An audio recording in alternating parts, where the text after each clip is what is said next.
know that oil and gas companies are doing tough in the current market.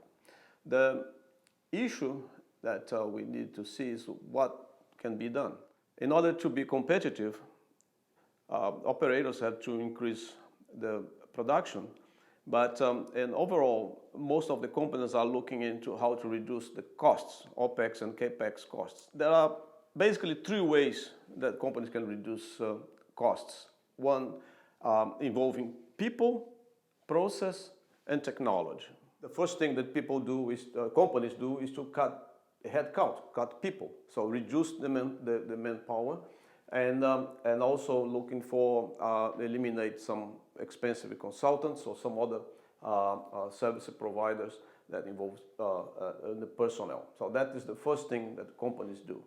And but that is a limit. There is a limit for that. You can't cut people because you start losing all the capability, and most importantly, you lose a lot of intellectual property, the knowledge that people have in their mind.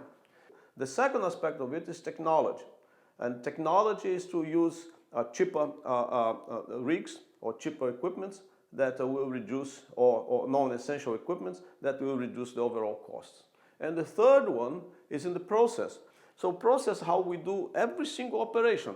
So the concept here is to look at it in terms of efficiency and reducing the NPT, the non-productive time, and reducing the invisible lost time, all these sort of things, looking at the process. So how you do it? You do it looking at the data, look at the past performance, look at the technical limits that we can do things, and then compare and have a process to plan well, follow up this correctly, and then understand where you're deviating from that, understand the KPIs, understanding the best performance, lead you to a better process. So this is usually the last item among those three that people look into it. So first is people, and then they reduce the technology, and then finally they look in the process how to do things faster and how to do things more efficiently.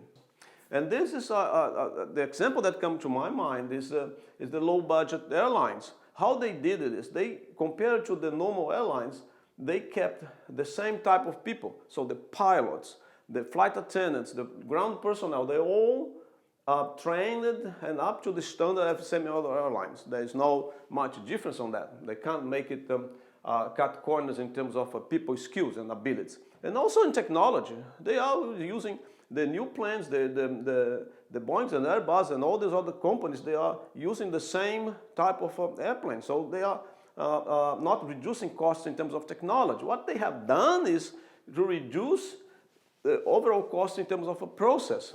And that went to the web check-in, the luggage, handling, the in-flight meals and all these sort of things to reduce the cost in terms of a process. So that leads overall saving in terms of overall costs for the low-budget airlines. That's where they make the difference, and a slightly different business model. So I think there's a lot of things to learn from that model and be applicable to the drilling in oil and gas. Obviously, this is an oversimplification of those issues, but it's a starting point. So companies have to look into people, process, and technology.